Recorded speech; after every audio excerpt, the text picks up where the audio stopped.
Tilcor, un véritable atout esthétique pour votre habitat. Différents colorés disponibles en magasin. Batimax. Tilcor Nulcianoni, le JT. Bonobon vous présente le JT. Bonobon est un biscuit croustillant recouvert de pâte de cacahuète enrobé d'un fin chocolat. Bonobon rempli d'émotions. Bonobon. Mandroatra tsara sady madio ny lambanao miaraka amin'ny savony rim. Injato ariary na valonjato ariary. Rim, lay savonina vita malagasy. Ny dentifrice force no ampiasaintsika hitazomana ny nifitsika ho salama sy mafy tsara. Dentifrice force, nify matanjaka, tsika mamiratra. Dentifrice force manolotra anao ny le JT. Telma, safidiky numéro 1 malagasy manolotra ho anao.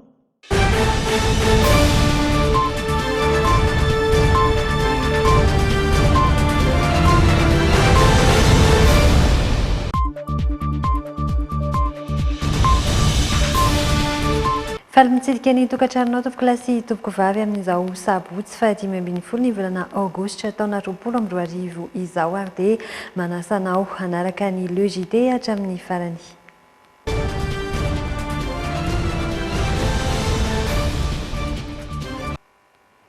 Anomboantsika ny vaovao atry ny fivoarany antotanisa eo amin'ny tsimikaretina coronavirus eto Madagasikara.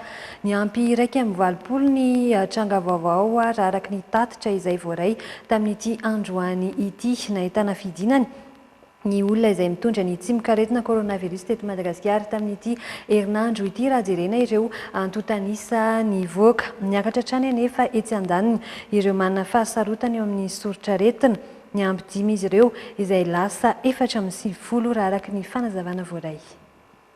Mijanona eto Analamanga aloha ny foibe n'ity tsimikaretina ity tamin'ireo tranga vaovao misa 220 androany. Ny 27 tamin'ireo dia teto Analamanga. Vakina karatra nahitana tranga misa 2 ho andreo faritra hafa dia mbola misy hatrany ireo olona voatily mitondra ny Covid-19 isan'izay mahatsatra ambony izay nahitana tranga misa 5 Boeny izay nisy olona 2 fantatra fa voan'ny coronavirus. Tao amin'ny faritra Sofia nisy olona 4 voamarina fa mitondra ny tsimikaretina. Ho an'ny mahatsatra ambony nahitana tranga vaovao misa 5 tany an-toerana araky ny antotanisa voaray. Dia ny ampy-roa ireo manaraka fitiliana ho Boeny, Sofia izay misy olona 4 hafa voamarina fa mitondra ny coronavirus. Ho an'ireo faritra sasany toa ny Diana dia ny ampy 13 ireo mitondra ny tsimikaretina raha toa ka 3 Taozava. Misy hatrany tsy andaniny ireo mitondra ny tsimikaretina ao Atsimo andrefana ka nisy 2 izany. Mameno ny fitambaranisa izay voaray androany tao Anosy izay nahitana olona 3 fantatra fa mitondra ny tsimikaretina. Ny forme grave moa zany dia iverenana zavaina matetika ihany amin'izy ireo hoe ao anatin'ireo olona izay mbola ao anatiny mitondra ny tsimikaretina coronavirus izy ireo dia izy ireo zany maneho an'ireo le hoe sorotraretina izay atahorana forme grave ary tsy maintsy andraisana tanana azy ireo any amin'ireo hôpitaly lehibe any amin'ny faritra tsirairay avy misy azy ireo 450 izy ireo isika ka ny 40 eto faritra Analamanga ary ny ambiny dia misy faritra 4 zany mbola misy forme grave ankehitriny. Momba ny faritra Analamanga lehibe misy 40 dia ny 20 amin'izy ireo HRB be felatanana, HRL Sivy, hôpitaly anosiala ny 10 Andotapenaka ny 10, centre de traitement Covid-19 Mamasina 8, hôpitaly militaire 2 ary hôpitaly Fenorivo anankiray. Faritra Tsirabe, faritra Vakinakaratra ao Tsirabe ny 10 Fianaratsoa 12 Toliara 4 ary ny faritra Boeny ny anankifito. Izay ireo olona izay ao anatin'ny forme grave zany mbola raisina tanana andala amin'ny fitsaboana azy ireo tanteraka dia miraro soa azy ireo rehetra mba ho sitrana soamantsara avokoa ireo forme grave. Miamitombo kosa izy andany ireo sitrana. Tafiakatra 2 sy 2 izy ireo amin'izao fotoana. Nanampy izay ny isa voaray androany satria ny sitrana miisa 2 sy 200 na izany azy tsikaritra ho an'ny aniakatra ny isan'ireo olona manana fahasarotana eo amin'ny sorotraretina lasa 450 izy ireo no voatery araha-maso akaiky. Hatramin'ny sy ny Covid-19 teto Madagasikara mitotaly 5 sy 500 ny fitiliana PCR efa vita raha toa ka 27 sy 704 ny Genexpert. Hita ho ny anidina etsy andany ny olona natao fitiliana nandray ity herinandro ity ho an'ny androany izao misy 5 sy 700 ny fitiliana natao ka 7,9 PCR ary 5,30 Genexpert. Fa miantombo ny isan'ireo sitrana araraky ny vaovao izay narahantsika teo na izany aza dia mbola azo eritreretina ny iverenany tsy mikaretina amin'ny olona iray efa nitondra ny tsy mikaretina araka ny fanazavana voaray miankina amin'ny faharetan'ny anticorps na ny hery fiarovana ao amin'ny vatan'ny olona iray kosa nefa izany mbola vaovao raha teo ary tsy fantatra mihitsy ny makasika io ny fivoarany io tsy mikaretina io araka ny fanazavana.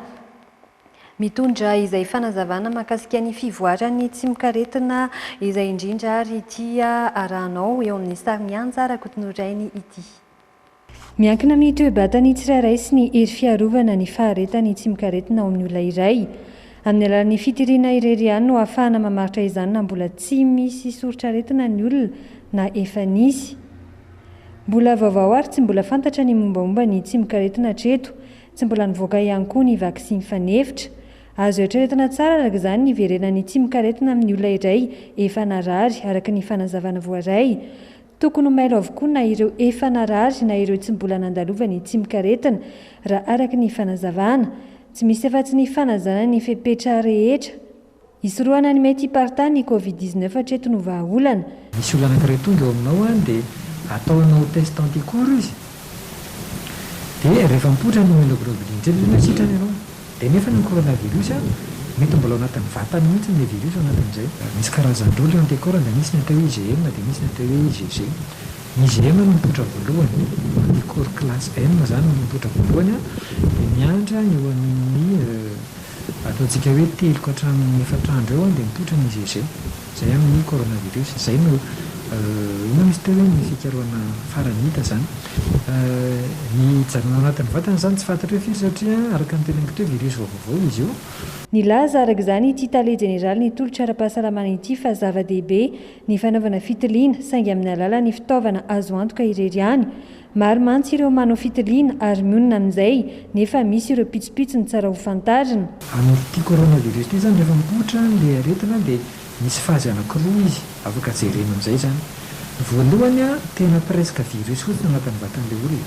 Rehefa avy eo amin'ny fazy faharoa izy rehefa somary lavidavitra dia ilay virus efa manomboka tsy hita fa ilay anticorps no mipoitra.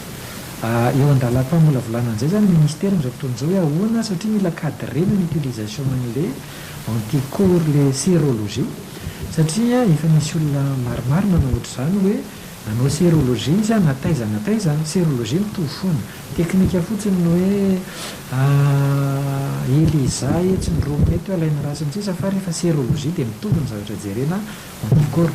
Efa maromaro ny olona tratran'izay hoe nanao sérologie zany dia négative ny sérologie dia izy mety hoe tsy maninona dia nefa naraka ny tenentsika teo misy hatrany amin'ny 10 andro any zany ilay olona manana virus ao anatin'ny vatany nefa mbola tsy mipoitra ilay anticorps. Dikan'izany zany izy mietrehitra tsy misy virus salama nefa misy tena marary dia aveo izy tena miditra any amin'ny hopitaly. Misy indray ny olona rehefa aveo efa manana an'ilay immunoglobuline efa manana an'ilay anticorps izy anatin'ny vatany dia izy mietrehitra hoe protégé nefa ilay virus mbola anatin'ny olona. Fantatra kosa izao fa tsy maintsy mahazo fankatoavana avy amin'ny ministeran'ny fahasalamam-bahoaka ny fitaovana fanaovana fitiliana rehetra eto Madagasikara amehezana ny tsy mikaretina amoaka torolalana mahakasika izay izy ireo atsoatsy. Vaovao hafa kosa indray fantatra izao fa tsy hiditra antokantrano ny mpanjifa intsony ny paka relevé manomboka amin'ity volana aogositra ity mba hiarovana ny fahasalaman'ny rehetra ary dia nametraka ny auto relevé ny orinasa Jirama ny volana septambra ho avy izao dia afaka mandefa ny index ao amin'ny Jirama ny mpanjifa izay alaina eo amin'ny compteur ihany izay no atao hoe auto relevé araka ity fanadihadiana izay entiny Ainarabarsoa sy Dolfa Rakotiniaina amintsika ity. Ho fiarovana ny fahasalaman'ny tsirairay, tsy hiditra any an-trano ny mpanjifa intsony ny paka relevé any Jirama. Efa nampiarina tamin'ity volana aogositra ity izany raha ny fanambarana navoaka ny pejin'ny Jirama ofisialy tao anaty tambazotra Facebook omaly. Afaka manao ny auto relevé kosa ny mpanjifa tsirairay manomboka ny volana septambra ho avy izao. Izany hoe ny mpanjifa ihany no mandefa ny index any amin'ny Jirama izay alaina eo amin'ny compteur. Ny atao voalohany aloha dia maka ny index amin'ny compteur. Raha ho an'ny compteur any jiro dia ireto no atao hoe index. Ho an'ny compteur an-drano kosa dia ireto laharana miloko mainty ireto ny index. Irosa amin'ny famelona ilay coupon auto relevé an'izay ary sika. Mizara roa mazava tsara ny famelona ity coupon auto relevé ity, misy ny Jirama no mameno azy ary misy kosa ny fenon'ny mpanjifa. Inona avy ary ireo fenon'ny mpanjifa? Voalohany, apetrao mazava tsara ny adresy mailaka sy ny laharana findainao. Manarak'izay, fenony eto amin'ny date de relevé, izany hoe ny fotoana nakanao ny index teo amin'ny compteur.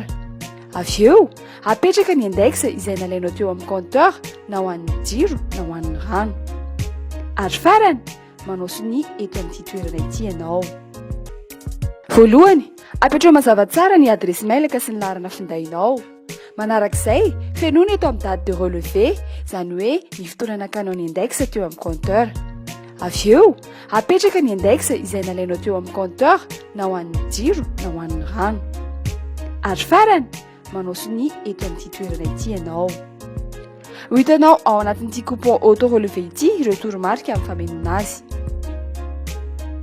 Fomba maro no ahafahan'ny mpanjifa mandefa ny auto relevé any amin'ny Jirama, isan'izany ny fiantsonany laharana 3547 na koa alefa amin'ny alalan'ny hafatra miafina ao anaty pejin'ny Jirama ofisialy. Azon'ny mpanjifa atao ihany koa nefa ny manatitra amin'ny vatana izany eny anivon'ny Masoivo Jirama. Rehefa fenonao ny tapakila dia manana safidy telo ianao andefasana azy amin'ny Jirama. Voalohany, dia afaka miantso maimam-poana ny laharana maitso 3547 ianao dia omena azy ireo ny votoatan'ny tapakilanao. Afaka alainao sary na asikaninao ihany koa ny tapakilanao dia alefanao amin'ny hafatra miafina na MP amin'ny page Facebook Jirama official na ihany koa alefa mailaka amin'ny service-client@jirama.mg. Afaka tonga dia apetraka ao eny anivon'ny Masoivo avy hatrany ihany koa anefa izany. Nanamafy ny Jirama mamaly ireo mpisera ao anaty pejiny fa safidy ny auto relevé fa tsy antery ho an'ireo tsy afaka manao izany na tsy mankasitraka ihany koa. Malalaka ny mpanjifa nandefa ny tapakila na mela ireo releveur ianao ny asany mahazatra. Vaovao eo amin'ny trangam-piarahamonina kosa indray ny trangana fifandonana mahery teo amin'ny Zandary sy ny dahalo tao ampany ao amin'ny distrikan'ny Miandrivazo. Dahalo 10 no maty ary 7 voasambotra. Nisy Zandary miisa 3 naratra ihany koa ka voatery nalefa notsaboina aingana teto Andrenivohitra ny 2 amin'izy ireo. Miantso ny firaisapo ny tsirairay amin'ny fanohanana ny asan'izy ireo moa ny mpitandro ny filaminana. Aroary ny fanazavana mahakasika izay. Ny trangana asan-dahalo teo amin'ny kaominina ambanivohitra ampany ao amin'ny distrikany Miandrivazo ny faran'ny herinandro lasa teo. Maty voatifitra nandritra io fanafian'io ny ben'ny tanàna tao an-toerana ka nanao hetsika fikaroan'ireo dahalo ny Gendarmerie-pirenena. Toerana iray antsoina hoe Beteva no voamarina fa nieren'ireo olon-dratsy ka tao amin'ny toeran'io no nisehon'ny fifandonana mahery vaika teo amin'ireo zandary sy ireo dahalo. Nandray ny fepetra rehetra ny zandary ka nanao ny fandraisana ny andraikitra amin'ny lafiny taktika zany dia niaingany maraina be rehefa nazo an'ireo loharano-baovao rehetra nanatratra an'ireo olona ireo. Marina tokoa fa tao toerana ireo mpanao ratsy ary tsy maintsy nisy ny fanandrimana. Rehefa nifanandrina ireo mpanao ratsy sy ireo zandary dia nahafahana nahazo vokatra. Ny vokatra voalohany dia voasambotra ny 7 tamin'ireo mpanao ratsy ireo. Ary misy moa tsy maintsy namony ainy noho ny resaka basy satria namaly tamin'ny resaka basy ireo mpanao ratsy rehefa natao ny fanamborana. Ary teo moa zany natonga nyreto namana izay anisany voakasika an'izany basy izany. Nisy basy miisa 2 tratra niaraka tamin'ireo olona izay nisamborona.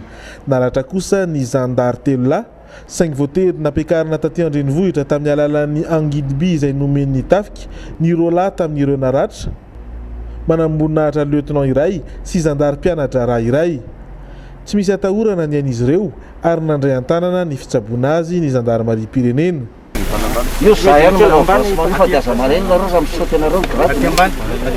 Miaritra manaina ny asan'ny miaramila sy ny mpitandro filaminana hoy ny sekretera-panjakana miadidy ny Gendarmerie-pirenena teny ampitsenany ireo zandary roa lahy teny Betongolo io tolakandro io. Ilana firaisampo sy fanohanana avy amin'ny tsirairay zany. Ao anatin'ny fanarahan-dalàna nisy fifandonana fa tsisy mihitsy ka ndeha anatsikerana indray rehefa aveo hoe dia tsy manaja ny zon'olombelona ny zandary fa anankitelo ny azy ny voatifitra ny indray tsy 5 na 10 tsy fantatro. Fa ao anatin'ny resaka fifandonana zany ny dahalo fotsiny no hoe zao ampahampianaro izy oka tsy hanao ny asa ratsy intsony indrindra oka tsy fanandrina amin'ny zandary intsony. na dia miatrika ny valanaretina aza nitafika sy ny mpitandro ny filaminana tsy mahasakana ny asa fampandriana fahalemana zany mbola maro ireo andeha tafika manatanteraka iraka any amin'ny faritra maro manerana ny Madagasikara.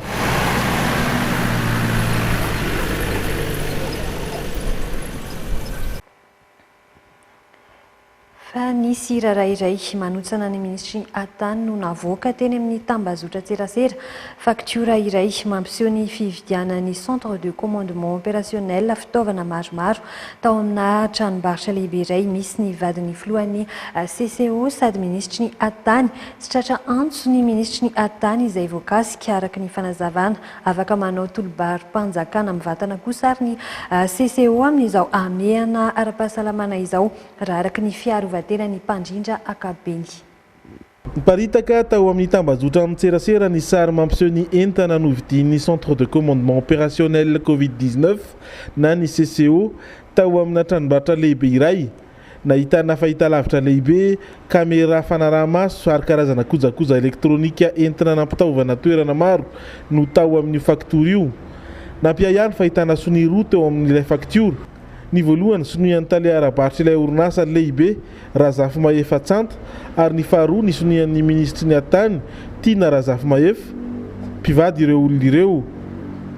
Tsy tratranto ny ministry ny Atany izay filohan'ny CCO saingy nanazava kosa ny mpandrindra ankapobeny ny generaly Elak Andrianjaka fa ny PNUD no miandraikitra ny fividianana ireo fitaovana ireo tany amin'ny tranombarotra ka sarotra ny sy kolikoly na fanarahana miafina manoloana an'izany.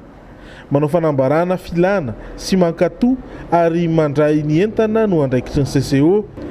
Itsankilany omeny ny lalàna fahefana hividy entana tsy mila tolobarom-panjakana ny fitondrana anaty vanim-potoana hameana ara-pahasalamana ho iatrany ny mpandrindra ny CCO. Teraka iatrana nefa ny fahafantarana fa ny vadin'ny ministry ny Atany izay filohan'ny CCO no mahazo tombotsoa manokana amin'ny famarotana entana mahery ny 440 tapitrisa ariary. Tsy vitsy ireo olon'ny fitondrana teo aloha no nanokafana fanadihadiana manokana noho ny kiantrano an-trano tahaka izao. Antony ny takinany mangarahara amin'ny fitantanana fanampiana azo avy any ivelany hiatrehana ny valanaretina Covid-19. Hitafa amin'ny mpanao gazety ny RMDM ny alatsina an'izao manoloana io trango io. Eo amin'ny lafiny politika misy manasokajy paikady anesorana ny ministry ny Atany eo amin'ny toerana ity trango ity tombanana mantsy ny fisian'ny fanovana gouvernemanta amin'ny ity faran'ny volana ity na any amin'ny volana septambra any hoany. Fa namoaka ny androdakevitry ny fanadihadiana tao amin'ny tetikasa Stef ny fiarahamonim-pirenena isan'ny angadan'izy ireo ary ny iraiketana holalàna atao anatin'ny fotoana fohy ireo fanapahan-kevitra rehetra no raisy ny fahefana mpanatanteraka ampiarina amin'ny ady atao amin'ny Covid-19 ankoatra izay dia isan'ny takiany vondron'ireo fiarahamonim-pirenena ihany koa ary ny fampahafantarana mazava ireo tolotry ny tsena ambari-panjakana na ihany koa ireo fifanarana natao tamin'ny Imiraha ary ny fanazavana makasika izay. Teboka maromaro no isan'ny songadina nandritra ny antotan-kevitra tatitry ny tetikasa Stef na ny fanaraha-maso ny fangaraharaana sy ny fampiasana ireo vola natokany hatrehana ny valanaretina. Soso-kevitra narisin'izy ireo anatsarana kokoa ny mangarahara eo anivon'ny androm-panjakana ohatra, ny ametrahana didim-panjakana mifandray amin'ny fananganana tahiry mazava ho an'ny Covid-19. Eo ihany koa ny tokony andraiketana ny lalàna anatina fotoana fohy ho an'ireo fanapahan-kevitra rehetra raisy ny fahefana mpanatanteraka mifandray amin'ny fanavaozana ny ameana. Miteraka tsy fifankazahoan-kevitra sy fifangaroana andraikitra ny fijanona ny fanapahan-kevitra ho fanambarana fotsiny ataon'ny filoham-pirenena raha ity fanadihadiana ity. Angatany fiarahamonim-pirenena ihany koa ny amoahana ireo fifanarahana tsena ambari-panjakana rehetra ao anatin'ny arsiva numerika ny SIGMP. Tsy voafaritra mazava ihany koa anefa ankoatra izay ny tena anjara asan'ny CCO raha ity fanototan-kevitry ny Stef ity. Mila faritana sy hatsaraina ihany koa ny fandaminana eo amin'ireo rafitra isan'ny tokony napetraka. Ny CCO fohibe izay hatreto aloha dia mitantana ny vola na fanampiana raha-pitaovana avy amin'ny fanjakana sy avy amin'ireo mpiray ombinantoka. Farany dia mila hazavaina ihany koa ny lafisitra nanaovana ny fifanarahana ara-piara-miasa teo amin'ny fitondram-panjakana malagasy ny ivotoeram-pikarohana Imiraha hoy ny fanairana nataony ireo vondro ny firaisamonim-pirenena. fa mametra-pantaniana maro ny fipetrabola izay ataon'ny CNAPS sany amin'ireo orinasa mpanjakana lehibe, eo ihany koa ny fananganana foto-drafitrasa lehibe momba ny fanatanjahantena tahaka ny eny Vodivorona, fanontaniana izay isany nateti-piverina tao aorian'ny fampahafantarana izay nataon'ny filoham-pirenena ny amin'ny fahafahan'ny mpiasa mpikambana indram-bola eo anivon'ity rafitra iray ity. Arahoary ny fanadihadiana mahakasika izay. Nandany fananany CNAPS tahirim-bola mandina ny 500 miliara ariary izay novakiany filohan'ny fivondronan'ny sendikany mpiasa Pantsilana ny fiandohan'ny volana aogositra lasa teo ny tale jeneralin'ny CNAPS Omaly. Tahiry izay raha ny fanazavan'ny filohan'ny CTM dia nanokanana 900 ho an'ilay fampindramam-bolan'ny mpiasa tsy miankina manomboka amin'ny herinandro izao. Nanantitrantitra ny tale jeneraly ny tahirim-pirenena mba fiaina ara-tsosialy Omaly fa ambombava iantoka ny taona sy tapany manaraka ho an'ny fisotrondronono, ny solon-takaitra sy ny volan'ny bevoka ary ny volan-jaza ihany no ananan'ny CNAPS. Tsy nambarany mazava kosa ny fitambaran'ny tahiry io, ankoatra ny hoe 50 miliara ariary ao amin'ny kaontiny no nomanina okitian'ny banky izay miara-miasa aminy ao anatin'ilay fampindramam-bola.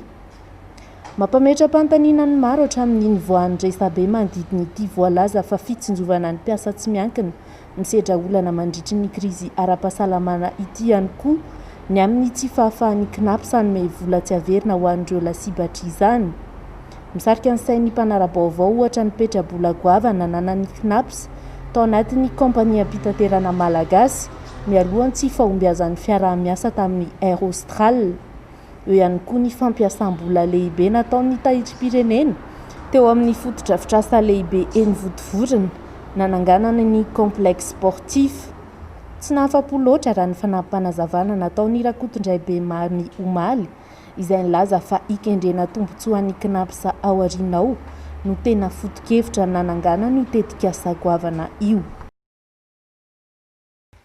Fa anisany nisongadina nandritra ny fikaonan-doha politika andian'ny fahavalo teny Avoloha Omaly teo amin'ny vondrona Eoropeana sy ny fitondram-panjakana malagasy ny tetikasa Tana Waterfree fanatsarana sy fanitarana ny famatsian-drano eto Madagasikara. Voaresaka ihany koa ny paikady atrehan'ny Madagasikara ny tsy mikaretina izay nambaran'ny filoham-pirenena fa manana teti-bola eo amin'ny 350 miliara isika eto miatrika izay tsy mikaretina coronavirus izay aoriana izao ameana ara-pahasalamana izao. Arahoary ny antsipriana izay.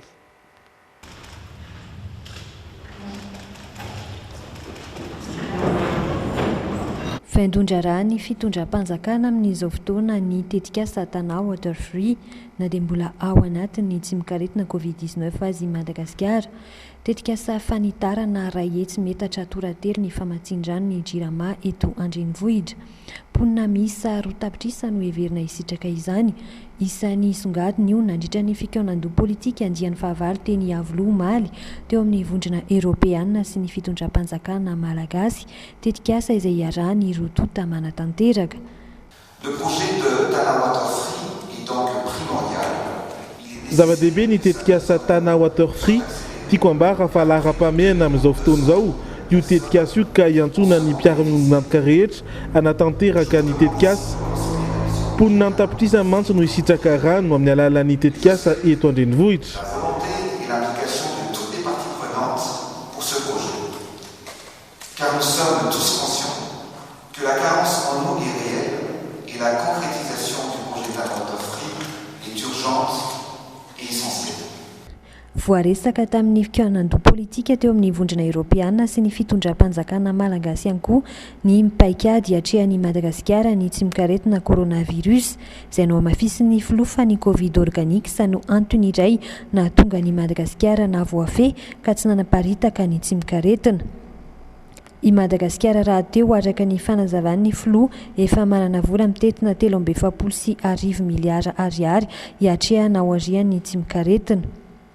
Nanambara mahalon'izay ny vondrona Eoropeana fa vonona hatrany ny fanolotanana ahafahan'ny Madagasikara hiarina aingana.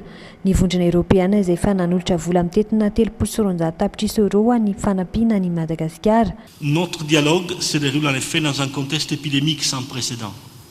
L'Union européenne, ses États membres, en tant que Team Europe, ny vondrona eropeanina dia voninahitra ny fanolotanana amin'ny madagasikara indrindra amin'ny anatin'izao amean'izao mba hampiarina ny ara-tsosialy sy ny toekareny à court et à moyen terme pour sortir au plus vite de la crise actuelle que je répète est une crise mondiale. Etsekilany nanararoatra izao fiainana izao ny mahasivony vondrona eoropeanina mba hijerena ny fampodiana ireo diplomaty sy ireo vahiny mitana anjara toerana ao amin'ny vondrona iraisam-pirenena ao amin'ny sampana vonjyaina nefa tafahitsika ao Eropa noho ny tsy mikaretina. Tsy mbola namaly izay ny filohatreto efa ampolotona mahery tokoa izay ny fiara-miasa teo amin'ny vondrona eoropeanina sy ny fitondrana malagasy eo amin'ny sehatra isantsokajiny. Vavao hafa kosa indray mirongatra ny tsy fandriam-pahalemana eny amin'ny komina Ambohidrapeto tato anatin'ny fihiboana dia fitaraina mandina ny 3 isan'andro mifandray amin'izay no voarain'ny mpitandro ny filaminana raha araka ny tatitra avy eo anivon'ny komina ankoatra izay nefa dia mijaly amin'ny tsy fisindrano tahaka ireo komina enina mandina ny komina eny Ambohidrapeto namafisy ny ben'ny tanàna ny fangatana fanarenana ny amlao ny sy ny bendrano eny antoerana araraka ity tadibavao entiny Rindra Tahiry sy Stéphane Rakotomalala amintsika ity. Fitarainana trangam-panafiana fanendanana ihany koa sintomahery tsy latsaky ny 3 isan'andro no voarainy komina Ambohidrapeto avy amin'ny mpitandron'ny filaminana eny antoerana tato anatin'ny fotoana ny atrehana ny ameana ara-pahasalamana nahitana taratra ireo asa ratsy ireo. Ny tantsatsy maintsy akaentana maraina no tena lasibatra ao anatin'izany raha ny fanazavana. Ireo mpitondra legioma mandeha varotra Anosy be ohatr'izany tena iandahandreo mpanao asa ratsy mihitsy. Amin'izao fotoana izao efa miara-miasa amin'ny gendarmerie izahay. Ao anatin'izay ihany koa dia ao anatin'ny kompétensan'ny commune ny resaka momba ny carte mobile. Ipetraka tsy elo zay manomboka amin'ny herinandro isy ny fifatenanareo carte mobile isaky ny fokotany. Izany hoe ireo carte mobile teo aloha zany dia tafiditra ao anatin'ny fifantenana io satria misy tsikera izay apetraka eto anivon'ny commune amin'ny carte mobile azy fa tsy hoe izay rehetrarehetra hita koa dia atao carte mobile daholo fa hiasa ary tena hiasa ireo carte mobile ireo miaraka amin'ny police communale sy ny gendarmerie. Olana hafa mbola hitaraina ny mponina hatramin'izay ihany koa ary iraisana Ambohidrapeto amin'ireo komina enina hafa manodidina azy ny tsy fisindrano. Amin'izao vanim-potoana ririny izao dia ireo manana vovo sy ireo mipetraka amin'ny tanàna somary ambany ihany no afaka misitraka rano. Tsy miasa araka ny tokony izy intsony ny sy ny bendrano ny komina. Ny siterna nalefa ny jirama isahana ny fitsinjarana nefa tsy maharaka n'ireo fokotany izay manana mponina hatrany amin'ny 5,000 sy 4 alina. Amin'ny vaninandro ririny ohatr'izao izy io taloha somary sasatrasatra fa amin'izao fotoana izao tena sasatra ny rano amin'ny ray maraina maka rano ny olona amin'ny 10 maraina zany ny olona amin'ny ray maraina hatramin'ny 3 maraina dia eo ny farany fa misy andro toerana iva izay mahazo an'izao fa tena presque ny quasi totalité amin'ny fokotany aty aminay zany tsisy misy mihitsy ireo citerna mitondra rano aty amin'ny komina Ambohidrapeto fa tsy maharaka melamelona isaky ny 3 andro 4 andro ary tsy mahavatsy amin'ny vahoaka zany le izy. Efa na izany aza misy andreo mbola tena misy any mijaly satria vitsivitsy le citerna ireo mitondra izy aty. Miroso tsikelikely amin'ny famahana ny olon'ireo mponina ambeny tanàna izay nametraka ho vaindondra rano ny fanadiovana lohatreto mandra-pivaly ny fangatahana amin'ny fandray amin'ireo olana ilainy ny fiara-miasa amin'ny fitondram-panjakana foibe ireo. Napetraka amin'ireo toerana be olona ao Ambohidrapeto ny daba-pako misa 20 avy amin'ny komina anamafisana ny fahadiovan'ny tanàna. Nametrahana izy ireo fandaminana manokana ihany koa ny fizarana ny fanampiana sosialim-bahoaka izay hatreto dia nilamina tsara satria tsy nisy tokantrano latsaka na dia iray aza ho an'ireo tokony hisitraka izany raha ny tatitra hatrany. fa andro natokana entina ankalazana ny akarany Masina Maria ny an-danitra androany 10 aogositra dia noho ny ameana ara-pahasalamana nefa dia tsy mbola nisy ny fankalazana tany ampiangonana ho an'ireo mpino katolika. Misy kosa nefa ny lamesa teny amin'ny Ekaratsiadana izay iarahana ao anatin'ny tambazotra tserasera iarahana mankalaza ny fotoana ny antokatrano ndao arahana ary ny fitin'izay eo amin'ny sariny Ainarabarsosy Isidore Farakotiniaina. Nampiakarina any an-danitra ny vatana sy fanahin'ny Masina Maria izay no antsoina hoe Assomption. Natokana ankalazana izany ny daty ny 15 aogositra androany.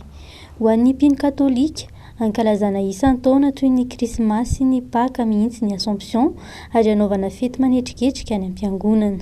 Io vokatry ny fandinihan'ny fiangonana zany hoe renin'Andriamanitra ve dia avelany hijanona any amin'ny fasana fa tsy maintsy hoe mba raha ohatra ka misy ny famonjena ho an'ny olombelona rehetra dia tokony ho ny renina votany voalohany indrindra. Zay zany zao le hevitry ny fiangonana ao anatin'ilay izy hoe ka ny renina zany tsy maintsy nalainy hiaraka aminy any an-danitra niakatra nampiakariny vatana sy fanahy any an-danitra. Ny Assomption zany dia fety lehibe ankalazana ny hoe nampiakarina Masina Maria any an-danitra, fety manetriketrika izy io ho an'ny fiangonana zany dia ohatry ny hoe andro voadidy ao masinina rehetra zany dia milahatra amin'ny Ascension, milahatra amin'ny fety rehetrarehetra zany izy. Tsy afaka ny aran-kalaza ny Assomption any ampiangonana ireo mpino katolika noho ny fisidin'ny valanaretina Covid-19 sy ny ameana ara-pahasalamana misy amin'izao fotoana. Tsy nanadiny kosa nefa fa nahatsiaro ny andro androany avokoa. Fiakarana velona ny Masina Maria ny an-danitra, nampakarana velona moa zany amin'ny Masina Maria ny an-danitra. Katolika aloha dia tokony mankalaza ny tokantrano moa dia manaraka ny RDB, manaraka ny ABC. Zay zany le fandehana. Manaraka izay rehefa misy fandaharana amin'ny fotoam-pivavahana zany dia manaraka izay. Izay zany sisa ny azontsika ataoko. Parapalo. Ho an'ny diocèse n'Antananarivo manokana, tsy misy fiangonana misokatra fa tsy ny paroasin'ny Ekaratsiadana irery ihany, izay natokana hanatanterahana ny fotoam-pivavahana anarahan'ireo mpino rehetra ny andron'ny Assomption amin'ny alalan'ny tambazotra sosialy sy ny fahitalavitra rahampitso. Fataoriany kabary ny filoham-pirenena ny alahady lasa 2 dia maro ihany koa ireo fiangonana mangetaita ny isokatra. Misa 70 araka izany ireo fiangonana eto Antananarivo isokatra manomboka rahampitso rehefa nahazo alalana teny anivon'ny prefektura ny tanàna. Ny fiangonana katolika kosa dia mbola nanapa-kevitra ny tsy isokatra noho ny ameana ara-pahasalamana mbola misy eto amin'ny firenena. Arahoary ny fanazavana mahakasika izay miaraka amin'ny Ainarabarsosy Isidore Farakotiniaina. Isan'ireo nanao fangatahana tany amin'ny prefektura n'Antananarivo ny fiangonana loterana malagasy. Nahazo alalana ny sokatra araka izany ireo fiangonana FLM eto Antananarivo. Ny fiangonana Ambatovinaky manokana nanomboka androany maraina dia efa nisy ny fotoam-pivavahana ny arahana ary mitohatra amin'ny rahampitso. Rehefa nandeha ny filazana nataon'ny filoham-pirenena ny amin'ny finosokafana samihafa dia ny Braon Synodam-paritany n'Antananarivo nanatona nakany amin'ny tompony andraikitra tany amin'ny prefektura dia efa niaona tamin'ny tompony andraikitra ara-panjakana dia nilaza amin'ny fiangonana rehetra eto Antananarivo ny fiangonana loterana rehetra hoe misokatra amin'izay tsika. Ankoatr'izay, fiangonana 70 no nahazo alalana isokatra eto Antananarivo manomboka rahampitso. Nanambary izy ireo fa vonona ny hanajan-tsakany sy andavany ireo fepetra ara-pahasalamana rehetra. Toy ny efa nisy teo aloha dia ho amafisina kokoa izany mba hisorohana ny mety ho voka-dratsy iseho. Somary namafisina kokoa, izany hoe no hatsaraina kokoa ny fomba fitantanana. Ohatra zany taloha dia misoratra anarana eto le misoratra anarana milahatra misoratra anarana dia lasa mibosesika be sady koa ny nampanahy dia le olona zay mikarakara zay fandraisana anarana zay no victime dia nanapa-kevitra ny rehefa nivory ny Braon fiangonana dia napa-kevitra fa tsy izay indray no atao fa le olona izarana inona moa taratasy kely dia izy no manoratra ny anarany sy ny numéro telefona ny eo dia sady manoratra lay numéro eo amin'ny w zay petrahana satria misy numéro daholo ny w dia izy no manoratra an'izany dia iny no angon'ny dekona rehefa avy eo manaja ny 50 ihany. Ho an'ny fiangonana katolika manokana kosa indray ny safidiny mbola tsy hanokatra ny fiangonana mihitsy izy ireo mandritra ny amehana ara-pahasalamana iarovana ny fahasalamandreo mpiny katolika tsy ankanavaka. Eo amin'ny maresaka iraisam-pirenena tsy mbola nisy nahita fanafany hatreto ny tsy mikaretina coronavirus na dia famoroso kelikely amin'izay fanamboarana vaksiny aza ny firenendehibe any ivelany. Amin'izao fotoana izao dia manomboka miala tsikelikely amin'ny fihiboana ny firenena sasany anefa dia mipetraka hatrany ny fanarahana ny fepetra hisorohana amin'ny mety hiparitahan'ny tsy mikaretina rahantsika manaraka izao. Les voyageurs rentrant en Italie après un séjour en mametraka paikady ahafahana miverina ny fiainana andavanandro ny firenena sasany amin'izao fotoana izao no sady miaro ihany koa ny tsy heleza ny tsy mikaretina coronavirus. Ho an'ny Italia manokana efa nisokatra ny zotrana bakabaka fa misy hatrany ny fepetra raisina ho an'ireo olona toa an'ireo izay avy niainga tao Grèce, Espaina sy Croatie. Hatreto nahitana tranga vaovao misy 500 tao an-toerana andro vitsy izay taoriny ny fihoboana ary nisy 10 maty nambaran'izy ireo fa tsy misy afaka amehezana ny aretina hatreto akoatra ny fanajana ny fepetra sy ny vaksiny irery ihany. Dans les régions d'Italie où il y a... Manahy amin'izao fotoana izao hoe ireo olona tonga avy any ivelandray no anaparitaka ny tsy mikaretina zava-dehibe araka izany ny fanaraha-maso akaiky azy ireo. Ho an'ireo firenena hafa toa ny Frantsa sy Espaina dia mandray fepetra vaovao ny fitondram-panjakana noho ny fiverenany tsy mikaretina tao anatin'ny andro vitsy.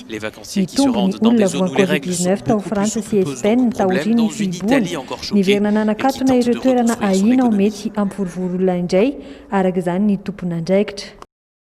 Dia ny maresaka iraisam-pirenena iny ankoary no manakatona ny LEJD amin'izao hariva izao ary dia isaorana ianao nanaraka izany hatramin'ny farany ary aza misaraka amin'ny fahitalavitra Joimina manome fotoana anao ho amin'ny raha pitso indray veloma tompoko.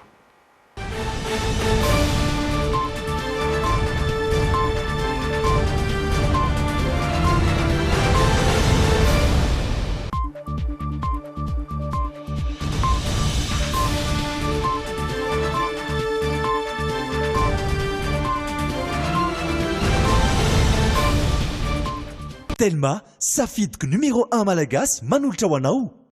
Mandroatra tsara sady madio ny lambanao miaraka amin'ny savony Rim. Injato ariary na valonjato ariary. Rim, lay savoninao vita malagasy. Tilcor, un véritable atout esthétique pour votre habitat. Différents colorés disponibles en magasin. Batimax. Tilcor manolotra anao ny LEJD. Ny dentifrice force no ampiasaintsika hitazomana ny nifintsika ho salama sy mafy tsara. Dentifrice force, nify matanjaka, tsika mamiratra. Dentifrice force nanolotra anao ny LEJD.